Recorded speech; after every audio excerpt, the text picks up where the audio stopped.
Ryan, over the course of the summer, where do you guys hope to improve over last year's effort, and what do you work on?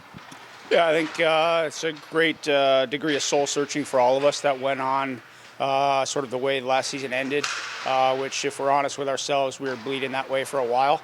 And then what happened at the end happened at the end. You can reflect a ton on, all the games before where we could have found 1 point when you miss out by a point. But the reality is that the fault lines were the fault lines, and they were there really the whole time.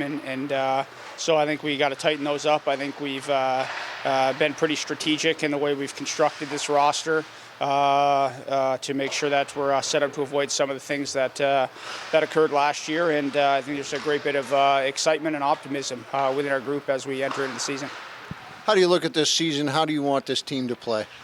I thought in our two exhibitions last week against Belleville and Laval that the work ethic was excellent. The structure was really good, and we never had a letdown at any point in the game. We competed hard for 60 minutes, and the reality is, if I assess last year, there wasn't too many times we left the rink and said we gave a good 60-minute honest effort. And so it starts with that. I think that we're deeper, certainly, among our forward group than we were last year. I think we have more high end among our forward group than we had last year. So I expect us to be structured, disciplined, to play fast, to play hard. And I think with the forward group in particular that we have, it'll take some time. I think we got a young defense that we have a lot of good pieces in there, but it takes some time for them to fully mature. So it'll be incumbent on the forward group and our goaltending to sort of set the foundation for us. But I expect that there's a lot of ways we can play it. We got some big, strong men that can play a rough game if we want to. We got a lot of skill, and we got a lot of guys that can do, really both things. So I'm excited about the collection of people that we have, and I think, that's what I'm looking for from them. What have you seen in the growth of Greg Moore over last year and into this year? Yeah, I think, Greg and I have, as we talked about last year, had a long history together. I see so far this year more comfortable as he was last year. It sounded like, in the 2 years prior before I got here, that there was growth with him last year in terms of connecting with the players and really growing in his role as his first 2 years coming in mid-season. And then with the COVID year, certainly presents some challenges. So we worked out a lot of kinks last year. I think for myself, I sort of took a view last year of I'm new to the organization, new to the level. I have to come and learn sort of how they do things here. I have to learn the processes that they had in place here, and then I have to build trust with the staff members and with the players alike. And then now rolling to the second year, I can sort of execute things the way that I want to do. And so I've laid it out to Greg how I want the team to operate, and he and I are in lockstep there. And I see growth in him every day, and this is a big season for him and a big season for the team. When you talk about those fault lines, what was it that you identified as some of the key things that were missing with last year's team? I generally thought we were pretty soft.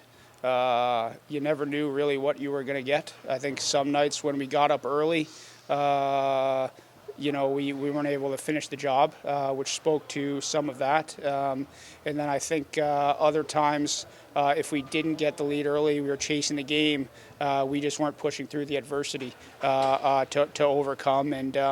And we had a lot of, I don't want to make any excuses. I think we have to be accountable for all of it. But I think, we had a lot of young players, particularly up front. And as we sort of constructed our lines, was it, put three young guys together, but then they would get caved in? Or was it put a young guy with two veteran players, and then sometimes it was like we were killing a penalty at 5-on-5.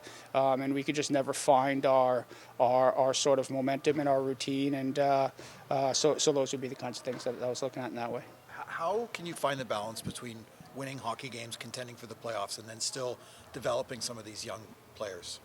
Yeah, I think it's the great challenge of the level. I thought the positive of last year, probably the biggest positive, is the primary responsibility in this program is to develop players. And I think if you look through the lineup last year, really top to bottom, even veteran players that had come in here and tried to resurrect their career, a lot of guys had really taken a big step.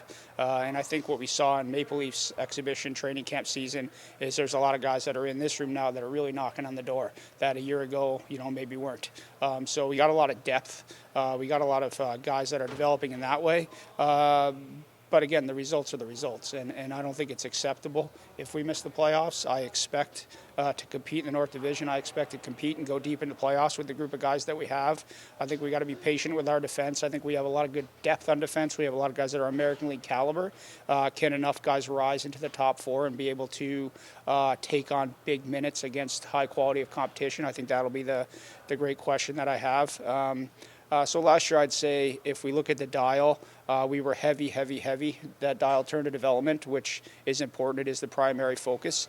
And now that we've established the degree of trust that I've talked about, we've established a lot of guys now came in last year with no professional experience, or none at least in this league. And now they all have a tremendous amount in a way through that season and in important minutes. So I look for everybody to take a step. I expect that they will. And then certainly bringing in guys like Logan Shaw to sort of augment our forward group. And then, last year we're sitting here with a ton of waiver carnage, and now we're sitting here flush with forwards. So it's a little bit of a different animal, and I expect that that will show up in the standings for us. How do you challenge Nick Robertson, considering Sheldon all but said he should be on the NHL roster? I'm really proud of Nick. I thought he did excellent work through preseason. When he scored that first goal against Montreal, I sort of felt like you could feel kind of the weight of the world drop from his shoulders. And then from that point on in exhibition, he really performed admirably. The business of hockey is the business of hockey. It is what it is.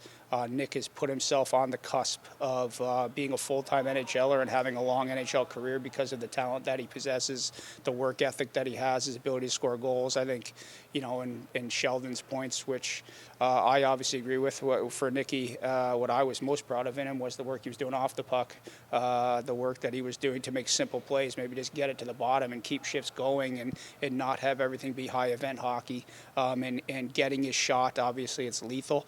I thought he picked his spots with that. So Nick is on the cusp. He's had spent a lot of time here in the spotlight since he got here with the excitement that exists around him and the potential of his career, and he's right there. And I really like the way that he's come here. Obviously, we'd be lying to ourselves if we said there wasn't disappointment for him to not be in the lineup last night for the Leafs and to be back here. But there's so much opportunity for him. He's right there, and I'm confident that the next time his opportunity comes in the NHL, that it might be the last time we see him here. How important was it to get guys like Clifford, who came down on waivers, Logan Shaw, Joe Blandisi back, to really beef up that leadership?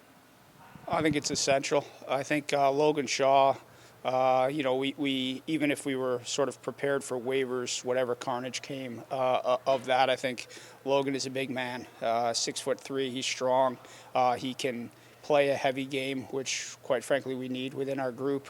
I thought, as I said last year, I thought there was many times where we got pushed around, and so I think Logan can play that style. He can kill penalties, he can win faceoffs. He's an excellent person, he's a great leader for us, and he can play with all of our good players, so it makes him extremely versatile to us. Blender came in last year on the PTO, and then we converted that to a contract, he had been coming off 2 knee surgeries, so he was never in the shape that he needed to be in or that he wanted to be in to prove what he could do. And I think that he was a great player for us down the end. He really helped us. But he came in this year in much better shape just by virtue of being able to work out. And, when he and I went through the contract negotiation, he just said to me, he said, hey, this is where I want to be. I'm from Toronto. I want to help develop Maple Leafs. I want to help the Marlies win. And I love being here, and I'll do whatever you need me to do. So having that mentality in veteran players is huge. And then Kyle Clifford, we talked about it yesterday within our group. He has Stanley Cups. He knows what it takes to win. He knows what it takes to prepare. He knows what it takes to do hard things that aren't always glorified, but help team win. And so his presence is essential, and we'll rely heavily on those guys for sure. A guy like Marshall Rifai, under the radar sort of guy, not many people know a lot. What are your expectations for him this year? I think with any young player, first-year professional, there's going to be ups and downs.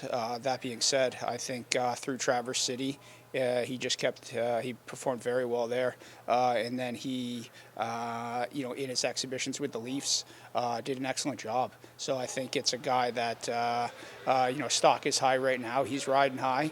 He brings his skating is world class. I don't know how many players in this building on either side that we have that are better skaters than Marshall Rifai, and he's brought a lot of bite. He's got a competitive streak to him. He's got some nasty. He wants to defend, and we challenge him to keep it clean with his puck movement and just focus on his defending and his skating and the physicality. So far, so good. And then last one from me. You talked a lot about the learning experience that you got. What was probably the biggest learning thing that you learned last year and coming into this one? I would say I had to come here with a great degree of humility to say that I wasn't going to show up on the first day to a bunch of people that I'd never met or that I hadn't worked with before and say, okay, this is how I did it in junior and this is how we're going to do it. I had to come here. I mean, this is an institution, Maple Leafs, Marlies, right? So I had to come here. I had to see how they did it. I really was going to focus on my relationships. I was going to look at the processes that were in place that I really liked, the processes that I thought that I could enhance.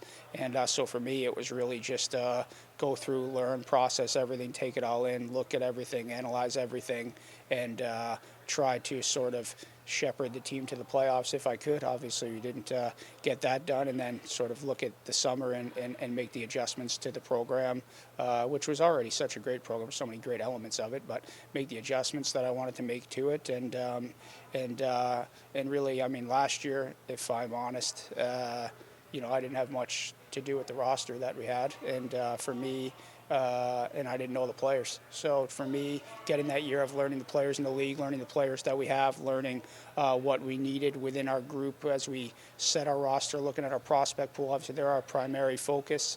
But then from there, we had to augment that with the right veterans and have the right support. And so I was very intentional in that. And it was a learning year for sure. But I think that was by design. And now I think we're ready to take the next step.